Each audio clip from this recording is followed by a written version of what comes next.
Hi, I'm John Fowler from International Intrigue. I am just back from a flying visit to New York City and in the midst of moving house, Jacob, which explains both the bags under my eyes and the empty bookshelf behind me. You also had a trip to New York, I hear, that went really smoothly today or this week? Yes, we were ships passing in the night, which is to say, I was stuck on a train in the middle of New Jersey, trying desperately to get into the city and failing to do so. It's a story as old as time, I think. And I before we recorded, I shared with you that my trip was pretty flawless this time for one of the first times, which elicited a strong response from you, and reasonably so, because it would have been mutually the same. We can share that response with the listeners, John. I told John to fuck off with his nice stories about what was going on with his travels to New York, and you can all join me now. And now I was going to say that's one way to get the audience against me and on your side. Let's get to it, Jacob. This week we're going to talk about Putin visiting his new friend, old friend, but new friend, Kim Jong-un in North Korea. A new plan for the Bukele-inspired plan in Honduras and clashes in the South China Sea. So let's get to the first story, which I think we're going to talk about Russian President Vladimir Putin, who arrived in North Korea's capital of Pyongyang on Tuesday. Portraits of his face hung up throughout the streets, as one would expect. And as I've been trying to institute inside international intrigue, but to no avail so far, sadly. But Putin and Kim Jong-un signed an agreement pledging that Russia and North Korea will help each other in the event of aggression against either country. The idea of a mutual defense pact, sort of, maybe. But the real reason Putin there, I think, is to secure a supply of ammunition or dumb arms, non-technical arms. We're talking, artillery shells, small arms, this kind of stuff. There are reports that Russia is running out of those kinds of arms. Some open air depots in Russia have been pictured by satellites being fairly depleted. So that's probably why he decided to go to North Korea now. I mean, it's not like North Korea hasn't already been supplying Russia with these kinds of arms. I think that's been pretty well proven over the last 2 years of the Ukraine war. But for his part, Kim Jong-un, I think, wants cash and to try and help trying to avoid the sanctions. Russia and North Korea are now two of the most heavily sanctioned countries on earth. Now, Jacob, I don't know if you saw their joyride in a limousine all over social medias, but it was forced and it was very funny. So, I mean, look, all of this isn't overly surprising. The two countries have shared interests. But I think the biggest question is what this says about Putin and Russia and Putin's Russia right now and how desperate he is. So do you share my view that it is a glaring sign of Putin's weakness? What stands out to you about this story? It is a sign of weakness, but a lot of change can happen from weakness in general. I did see the limo joyride, by the way, and I really want to know, did they prop Putin up on some kind of box so that he could reach the pedals? I mean, he's very short. I don't see him being able to drive the limo. Probably I'm going to get poisoned by a Russian agent for making fun of. Very careful. And if not, it'll be from Kim Jong Fatface. But no, seriously speaking, I mean, North Korea needs food and it needs energy. And Russia has plenty of both and has shrinking markets to which it can sell it into. I doubt that the North Koreans are going to be able to pay what the Russians are used to getting for some of their commodities, but they can use this to cement the deal. And you're absolutely right. Russia's gotten a lot of ammunition from North Korea. They've gotten more from North Korea than the EU has delivered to Ukraine since last September. I mean, millions of munitions have come from North Korea into Russia and vice versa. To me, the most worrying thing about this, though, and the country that should be most concerned about this is China. This is what, even if it is a sign of Russia's weakness, remember, if you go back to the Korean War, that was not a war that China encouraged. It was one that the Soviet Union encouraged. The Soviet Union egged North Korea on to go try and take South Korea. And Mao was furious that he had to commit Chinese forces into the battle, and eventually it becomes a 3-year battle with millions of dead, China versus the United States, and all just to end up at the current divide. A couple weeks ago also, North Korea criticized China in one of their diatribes against folks who were saying that they should denuclearize the peninsula. So I'm kind of wondering sort of where this is with China and if it isn't part of some sort of behind the scenes bargaining back and forth between those three countries where maybe relations aren't as nice as they want us to think. I think it's a really interesting point. I have always been operating from the sort of the starting position that nothing in North Korea really happens, or nothing major in North Korea happens without China's explicit consent. And I think that's still obviously true. China will obviously have been aware and given at least tacit approval of this meeting. But I think it's an interesting question. I wonder how happy they are behind the scenes and whether they've kind of allowed this to go ahead because they're losing leverage over Kim Jong-un. Because that's what they'll be worried about here, right? The more that Kim Jong-un can kind of diversify his, I use alliances, that's a that's not the right word for this, but his kind of partnerships of avoiding sanctions, the more he can diversify that group of countries. There aren't many contenders, but to the extent that he can, that loosens China's leverage over his regime, which is something that they will not be happy about. And I think that's important context too that you mentioned about the Korean War, because China's interest in North Korea still is fundamentally a buffer zone between it and the West, between South Korea and a US-run South Korea and a Chinese border that is far up in their northeast, cold, snowy areas. It's really useful having a client state that you don't really care about to be a physical land border with mines and all that kind of stuff in between those two. Well, and I think we've also seen Russia is happy with chaos and instability. China is not. China is allergic to those things. So in that sense, I think they're sort of on separate paths. But speaking of unhinged wannabe dictators or real dictators, let's turn our attention to the Western Hemisphere. This is maybe a story that's going to go underneath the radar for most, but Honduran President Xiomara Castro unveiled yet another set of emergency measures this week to strengthen the military's role in fighting organized crime, prosecuting drug traffickers as terrorists, and building new prisons to house as many as 20,000 new prisoners in the country.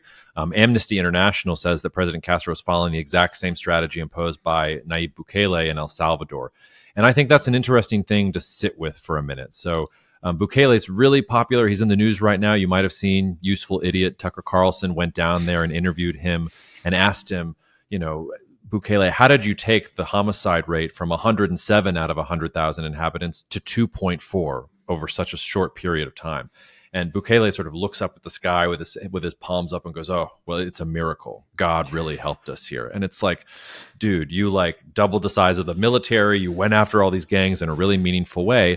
The backside of that was you also stacked Congress, stacked the Supreme Court, started usurping the Constitution, doing all these other scary things. And it's sort of like you get security with the dictator, but you also get all the things that the dictator is doing on the back end. So one of the questions I sort of have here is this how things are going to move in Central America? Has the violent situation got so bad that we're just going to have a new category of strong men or strong women to nod to President Castro here? And how is the United States itself going to deal with that? Honduras is a particularly bad blight on the U.S. record because the previous president, Juan Orlando Hernandez, was recently convicted in the United States of drug trafficking and weapons trafficking. And this was a guy that was very close to the United States and had Honduran foreign policy sort of going along with U.S. foreign policy. One of the first things that Honduras did after they kicked him out was they decided to de-recognize Taiwan and recognize China. So you can see a country in Central America, it's looking at the dictator model, it's repressing the society maybe a little bit, it's batting its eyelashes towards China, and yet it's doing all that because the murder rate is really high. And just like the people in El Salvador, they're sort of sick of it, and they're willing to go with anyone who's going to give them what they need in that regard. So, John, I wanted to ask you, do you think this can work in Honduras, first of all? And are you worried about this broader trend or shift in things that are happening in Central America?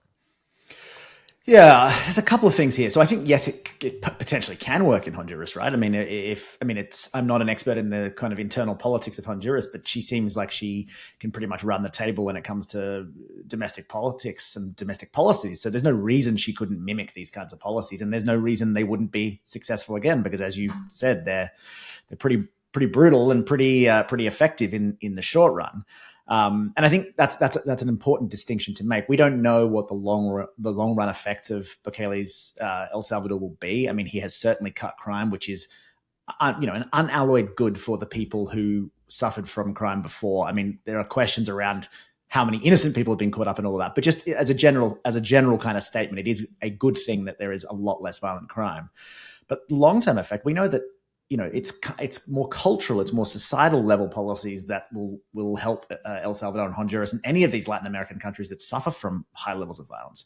They need different policies across the spectrum, economic policies, so all of those kinds of things. And I have a question about whether these folks, these leaders, these authoritarians, whatever you want to call them, the kinds of people who are able to put these policies in place in the first place, are they the people who can also make the long run change that is necessary for these, because you can't lock up half the population in perpetuity, or you can try, but that's a very fragile way to run a country, as history would tell you. And then I think if you zoom out even further, there are worrying signs just for liberal democracies generally. In Argentina, you've got Javier Milei kind of throwing out the orthodoxy because problems were so bad, economic problems, obviously, not violence, but economic problems were so bad for so long. Argentinians said, you know what? We can't like rip it all up, and I don't care what you do because it can't be worse than this. In Honduras and El Salvador, crime is so bad, I don't care what you do, just fix the problem. And authoritarians seem to be able to do this, and that is very attractive once you get to a certain point. We've had decades, as you mentioned, decades and decades of liberal democracy saying, no, we need to capacity build, we need to blah, blah, blah, blah, blah. Stop it. I don't want to get killed. And that's a worrying sign because it's a tick in the box of authoritarian effectiveness, I think. Yeah, couldn't have said it better myself. Alrighty. We'll move on to our next story. And Jacob, I think we buried the lead a little bit today. Folks are pretty breathless about the Putin visit to North Korea, as we said before, but I think they're not paying as much attention, or at least outside, geopolitical circles, not paying as much attention to something that, in my estimation, is far more likely to kick off a conflict, and that's China's behavior in the South China Sea. I don't want to editorialize too much yet. I'll give you the details of what just happened. The Chinese Coast Guard and the Filipino Navy clashed again on Wednesday. This is not a new thing, but this time the Filipino soldiers reported that the Chinese Coast Guard was armed with knives, spears, and swords, bladed weapons, they said, which, very, very Shogun, to quote one of my favorite recent TV shows. They punctured the Filipino inflatable naval vessels that were resupplying an outpost, or actually a sunken ship on a shoal or a bit of rocky outcrop that they sunk to try and claim it. It's all a bit odd, really. But they tried to sink these inflatable ships, which obviously didn't go down too well with the Filipinos. Before I turn it over to you for your take, look, I worked on this issue pretty extensively during my time as a diplomat, and the way I see this is just kind of the latest behavior in what I think are textbook CCP, Chinese Communist Party tactics. They make an outlandish claim to sort of shift the Overton window, and on this one, it's the 9-dash line saying that all of the South China Sea is ours and we will defend it. It's a red line, don't you touch it kind of thing. And then over the next 5, 10, 20, 30, 40 years, long run time frames, they'll just do little things to sort of slowly boil the frog in the water. It starts off with strong protests at you sailing through their region, and then it escalates now to puncture, like taking bladed weapons, and then the next time it'll be a gun, and then they do just enough to make sure it doesn't escalate into a bigger conflict, but make sure that the pressure's always ratcheting up. And I two questions: do you share my view that this is the next big risk of conflict? There's an accident waiting to happen, and I guess secondly, if my description of Chinese tactics is correct, what can the Filipinos and everyone else do to kind of safely push back? Yeah, first of all, agree with you on Shogun. So good. I'm ready for show. Yeah, it was really, really good. I both agree with you and disagree with you. So I agree with you that for me, the Philippines-China flashpoint is the flashpoint in the South China Sea for the rest of the decade, full stop. I lose way more sleep about the Philippines and the China relationship than I do China invading Taiwan in the next couple of years. And that's because China doesn't have the ships, it doesn't have the planes, it doesn't fit with Chinese grand strategy. Like all the noise about World War III and China invading Taiwan. Like if I'm wrong, I'll be the first one to come on here and say, hi, I was wrong. But like, I just don't think that concern is here for the 2020. In the 2030s, 2035, if China continues to militarize at its current level, okay, like I'm willing to talk about it, but we're not there right now. The Philippines is different because the Philippines, I think China can use that to test the security guarantees of the United States to the Philippines. And I think China can bet based on previous experience. Let's not forget Scarborough Shoal, where they went after a shoal that the Philippines claimed and the Philippines looked for help. And the United States is like, like that doesn't count as part of the Mutual Defense Treaty. That's part of what gets Duterte elected and part of what gets the Philippines looking a little more pragmatically at China. All that said, though, the place where I disagree with you is in these recent rash of incidents, and there's been a couple of them over the course of this year so far. I don't think China's instigating. I think the Philippines is instigating. I think the Philippines is looking for reassurance from the United States. It's looking for more economic support from the United States, from Japan, from Australia, from these other countries, and it's trying to, do that by saying, "Hey, look, the Chinese are trying to steal these atolls and these islands and things like that." Not this event, but the last time that this kicked off, I think it was roughly a month ago. All of it was caught on camera because there were Filipino journalists on the ship that got rammed. Which is, how did the Filipino journalists know to be on the ship that was getting rammed by the evil Chinese communist overlords? It's because they wanted the video, because they wanted to publish it. So I think the Philippines is pushing here, and I actually think China has been remarkably measured. I think their economy is so bad that they don't want to, forgive the pun, rock the boat right now. So they have to respond enough to say, like, okay, this is nonsense. But I think that they're actually containing the escalation. Whether that holds once Trump is elected president, or if the Philippines pushes too far, or if China's economy gets under control and they feel like testing the United States as they did in 2014, now very different geopolitical circumstances, much more important if they did it now than then. Okay, now I'm a little bit nervous, but I'm not really worried about the Filipinos right now. I think they're the ones that are pushing the buttons. Well, we have our first proper disagreement, because I think that that idea that the Filipinos are instigating it may be true in the individual kind of moments that crop up from time to time. But as I said, I think that this is exactly what China does. They set the conditions that people just forget weren't the status quo very recently, i.e., all of the South China Sea is a place where China can assert its sovereignty. I mean, we have a very clear international court case that says that is not part of China and that they have no business being there. But we kind of absorb that into the status quo of information, and we then say, okay, well, in this instance, who's being more of a prick? And I agree with you there. The Filipinos are probably trying to goad China a little bit, but I think the kind of the water in which we swim is that China is outrageous to be claiming most of the South China Sea, and that's the kind of original sin here. But we could talk about this all day. We could, and I'll say that I'll get nervous when the Chinese put away the bladed weapons and with surprise decide to take over the strategic real estate that they want. But here, how's this for a segue? I think that Second Thomas Shoal and all these rocks that everybody's arguing about in the South China Sea, the biggest threat is not the Philippines or China or the United States. It is Mother Nature itself, because it gets sea levels to rise a little bit, and all these places that they're fighting over are probably going to be underwater. And that gets us into our next story. And I appreciate you indulging me on this one, because I really wanted to cook on this, because the planet is cooking right now. We had our first named storm of the year, Tropical Storm Alberto, formed on Wednesday. It smashed into the eastern coast of Mexico.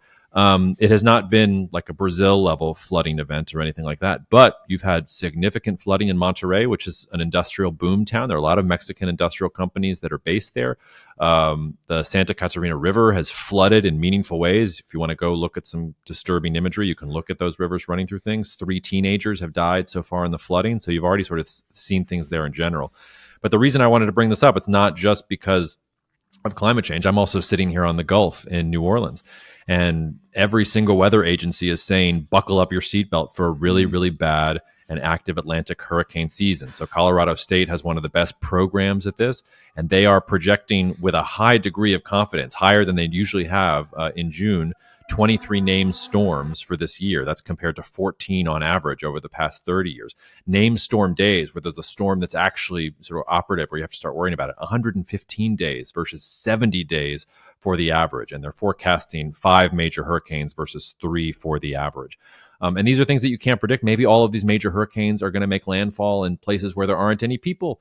But maybe they're also going to hit major population centers in New Orleans or Miami, or maybe we're going to get a Hurricane Harvey event, which knocks off LNG production for a while in the United States. And what would that do to global energy prices? There are so many, I can't say black swans because you can imagine what they are, but there are so many tail risks to this when you start to actually think about how it's going to work in general. And the other thing that makes this even more disturbing, there's 2 main factors at play here.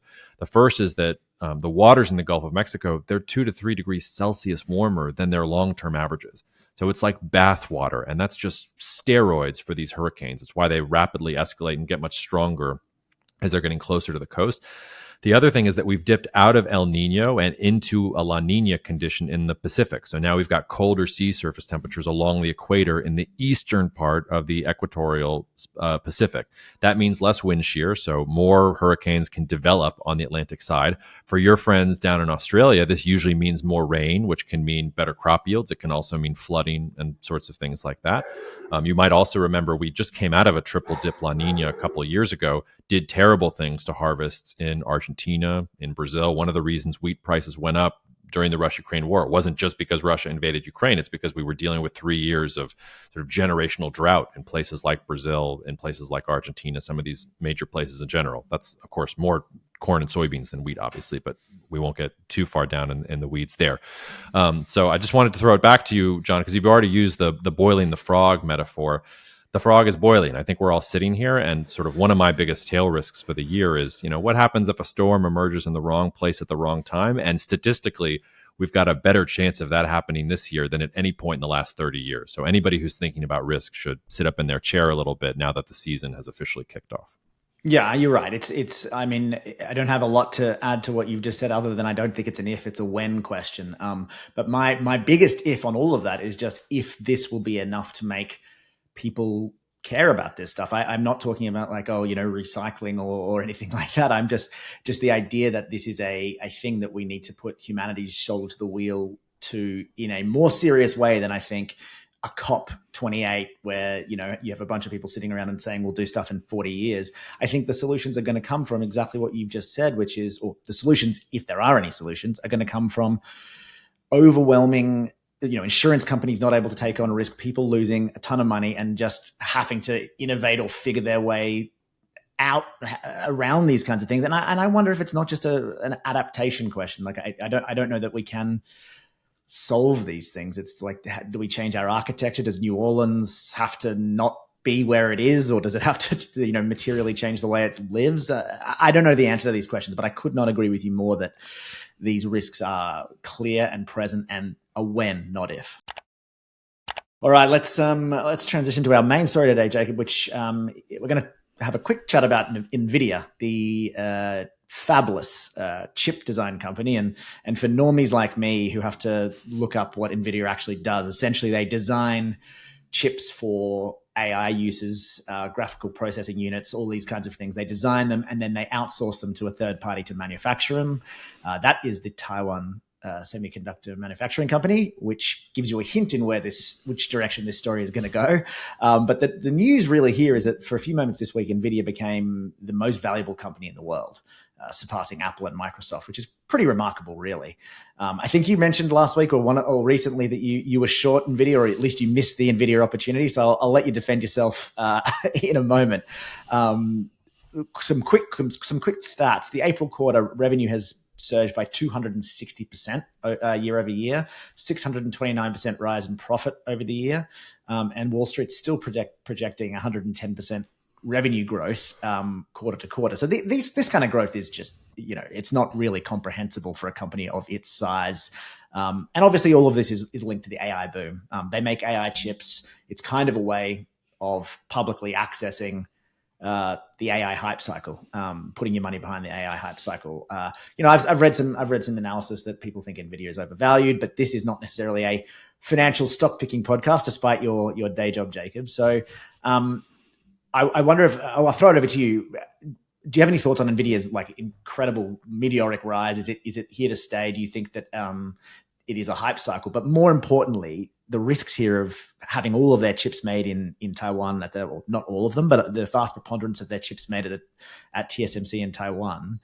Do you think they're pricing in that risk properly? Do you think the market is misunderstanding that, or is it just not is that the wrong way to think about these questions? Yeah, there's a lot to break apart here, and listeners who are just joining us, like this is going to be an ongoing chapter. Like we'll probably talk about this particular topic and the larger artificial intelligence topic a lot of times. There's a lot of interesting things to say here. First of all, if I had been short Nvidia, I'd probably be homeless right now. So I was lucky enough to work with other analysts who were like, Jacob, like maybe put down whatever you're smoking and let's not short Nvidia. It doesn't look particularly good. And I listened to them, which is the mark of a good analyst. When somebody who knows more than you do says that you're nuts, like maybe think about it a little bit. So I'm happy to say that I did not short Nvidia. Although I think the short sellers are looking at it now and it's starting to look juicy.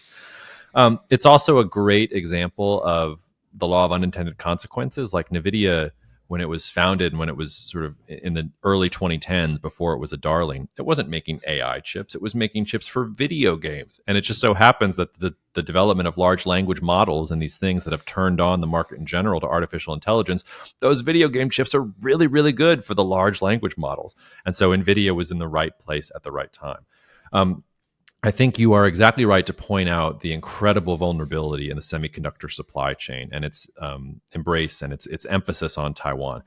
For my money, the semiconductor supply chain, it's the platonic ideal of globalization. There's no country in the world that can build a semiconductor by itself, start to finish at the cutting edge. It's just not possible. The Taiwanese have the fabs, the Chinese have the packaging, the Japanese and the South Koreans have specialties in different chemicals and memory and things like that. It's the Dutch who have ASML, which is the equipment that actually makes some of the things that you need for the fabs.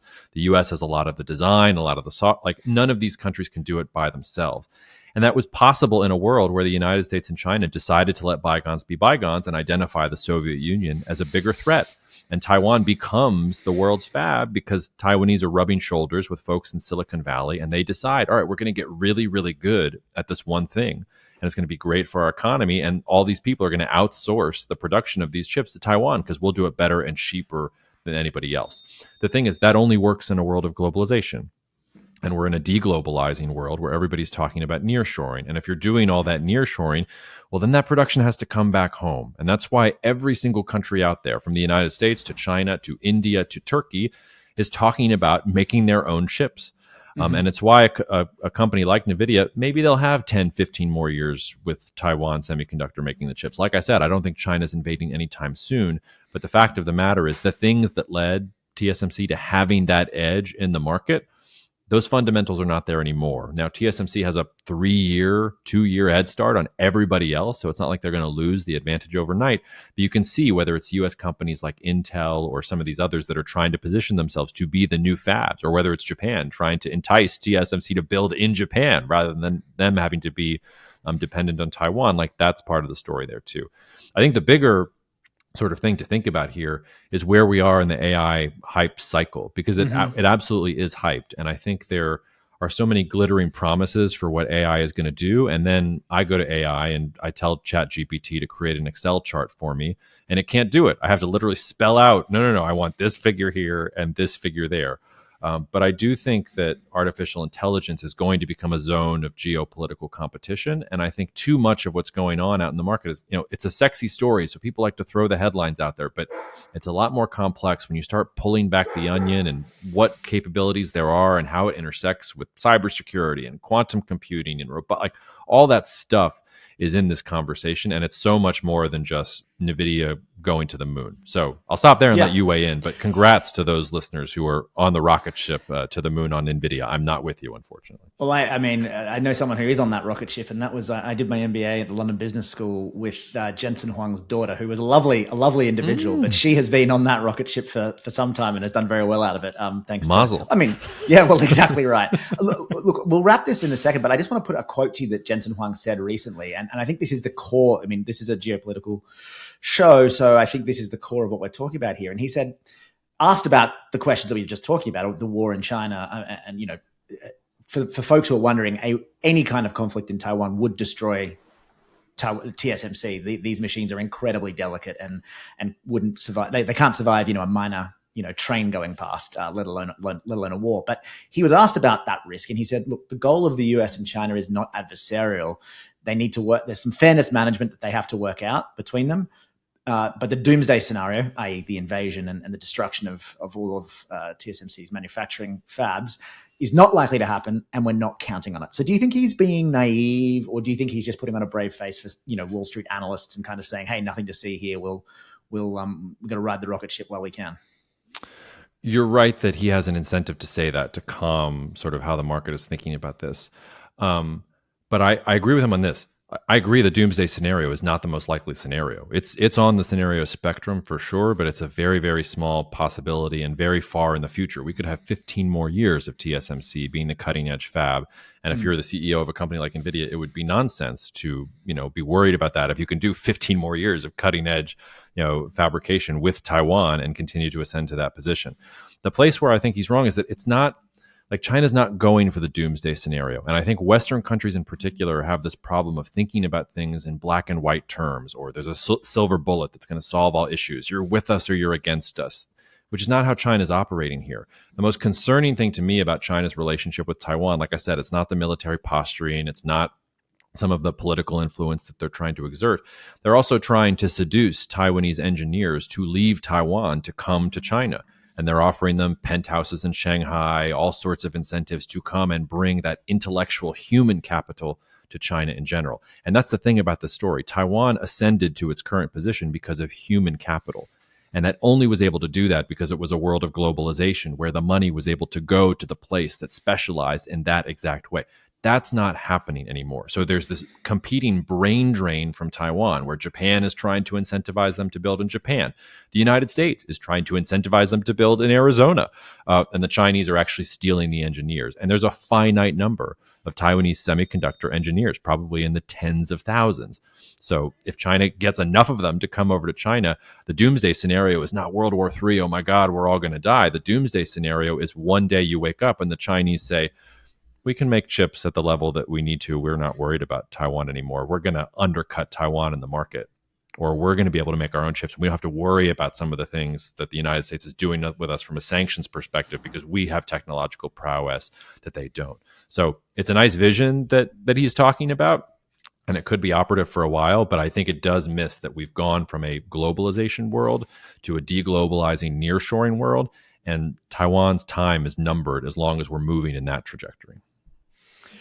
Yeah, I agree with all of that. And I think if we had one way to sum up all of the topics, or a through line through all of the topics we've chatted through today, it is that analogy of a frog in a boiling pot. That the media and a lot of kind of headlines focus on these catastrophic sort of moments in time that change everything. But that's always a little bit of a furphy. It's always a bit of a misunderstanding of history. If you know your history well, these things tend, not always, but they tend to be slow things that accrete that most people miss, and then all of a sudden a dynamic changes. But it's not one thing; it's a lot of factors adding up. You know, Russia, Putin, South China Sea, and then Taiwan and China. It's I think it's a good place to end it. It is, and John, word. I'm gonna be a contrarian to my own contrarianness before I let you get out of here, because I was going to use the frog metaphor myself today, and I wanted to Google where it came from, and this might actually surprise you to know that a frog will not actually boil in the water if you turn up the heat slowly. It will jump out of the water. So maybe we're wrong, and maybe Jensen is right, and maybe China and the United States will jump out of the boiling water when the heat gets too high. I have my doubts, but even in the metaphors that we use, like, there is some inaccuracy. I mean, it's I've long known that, and I continue to use the metaphor because I don't. Well, I'm limited in my rhetorical range, but also it's such a good one that everyone knows what it means. But we'll leave it there for this week, Jacob. Thank you so much. We'll be back next week. Thank you very much for your time. Cheers.